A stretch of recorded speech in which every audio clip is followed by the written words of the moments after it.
নিয়মিত স্বাস্থ্য পরীক্ষার জন্য আজ সন্ধ্যায় রাজধানীর আর কেয়ার হাসপাতালে যাবেন বিএনপির চেয়ারপারসন বেগম খালেদা জিয়া। আজ বুধবার 18 জুন দলটির মিডিয়া সেলের সদস্য সাইকুল কবির খান এ তথ্য জানিয়েছেন।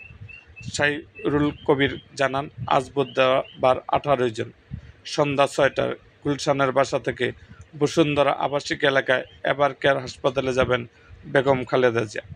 এর আগে গত 8 জানুয়ারি কাতারের আমির Sheikh Tamim bin Hamad Al তানির দেয়া এয়ার অ্যাম্বুলেন্স করে উন্নত চিকিৎসার জন্য যুক্তরাজ্যে লন্ডনে যান খালেদা জিয়া।